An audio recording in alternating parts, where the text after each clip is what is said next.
Hi, everybody. Pat Blocker here with the Peaceful Pause Method. Today, I want to talk to you about working with fearful dogs. Before we do that, though, if you would be so kind as to hit the subscribe and like button, that way we can stay in touch.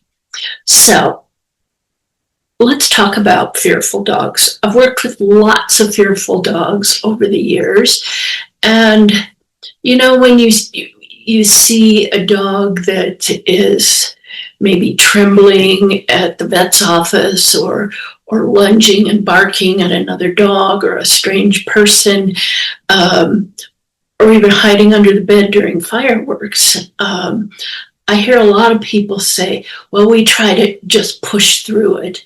And I get that because it's natural for us to want to face our fears and have our dogs face their fears, but that's really not going to work with a dog. What works with human motivation does not necessarily work with canine fear. So, but here's what really does work. Here's the truth, is that fear doesn't respond to pressure, it responds to safety. So I actually want to say that again.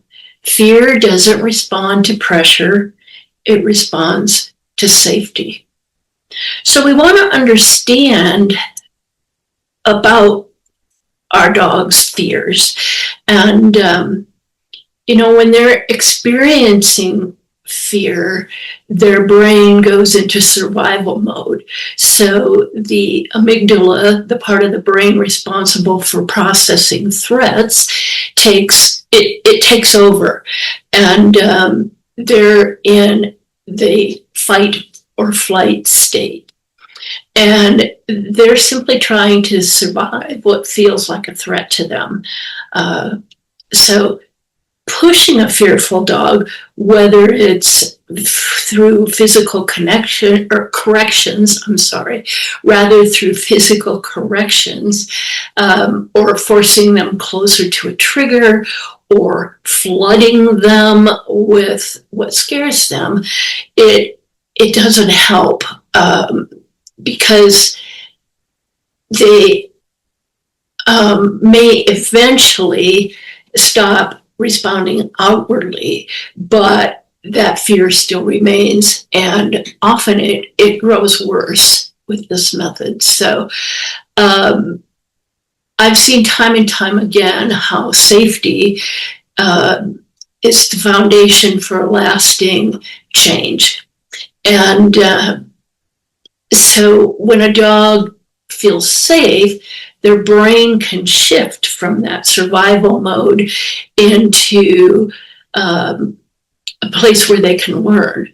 So, and if you think about it, when you are terrified of something, you would not be able to learn calculus or a new language in that state. So you have to feel safe, and you have to trust your teacher. So through the Peaceful Pause method, I focus on that foundation of safety first, and that means respecting your dog's threshold. So I work at a distance or an intensity that is where your dog can remain calm. And they can also, when they're calm, they can remain focused. And then where I build positive associations. So I pair the scary thing with a good and wonderful experience for the dog. I also empower your dog with choice. So I let them move away or opt out completely if they want to. That's very empowering for them to have a choice in the matter. And you know what? I like to really celebrate the small wins as well, because training isn't always, no, you know what, it's never linear. I shouldn't say never, but yeah, it's rarely linear. We think of, we're here, we want to be here, and we're just going to go there. But it's going to be kind of like this to get to your goal. So, what this looks like in actual practice when I'm working with fearful dogs, instead of dragging the dog toward another dog that they're afraid of, I keep them at a distance where they can observe calmly. And then I reward their brave and calm choices. We want to remember that baby steps count. And it's, if I were to flood a noise phobic dog with the sounds of fireworks, instead of doing that, I gradually desensitize by using barely audible sounds and pairing that with yummy treats and comfort. And then we want to do that very slowly. As I said, baby steps count. I always say slower is faster in dog training. And I also hear this question a lot but aren't I reinforcing the fear if I comfort my dog? And that seems to make sense, but here's the thing. Fear can't be reinforced. Only behaviors can be reinforced. So when I comfort a scared dog, if I pair something frightening with treats, I'm not making them more fearful. I'm helping them to build a positive association with what they're afraid of. And so I'm not encouraging them to be afraid. I'm encouraging them to be calm.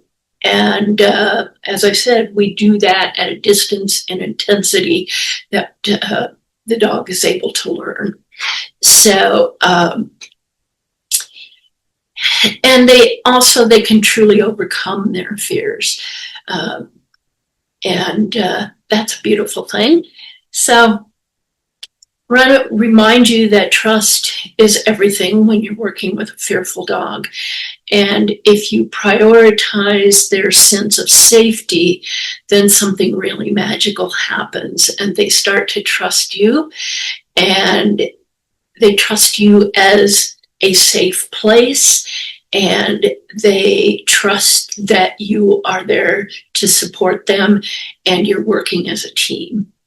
And from that foundation of trust, you can really help your dog navigate the world with courage instead of fear. So if you're living with a fearful dog, I want you to know that there is hope, and fear doesn't have to be a permanent part of your dog's life, and of your life as well. With the right approach, your dog really can learn to feel safe, and we would like to get there. If you're ready to start your journey with your fearful dog, I would love to help. You can visit my website, which is www.peacefulpaws. No, that's wrong. That's my old one. www.patblocker.com. You can email me at info@patblocker.com.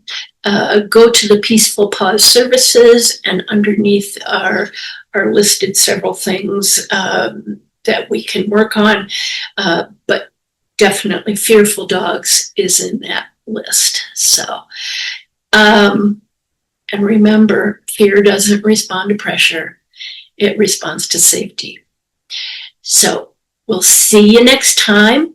Lots of love to you and your dogs, and give them some pets for me. We'll see you next time. Bye-bye.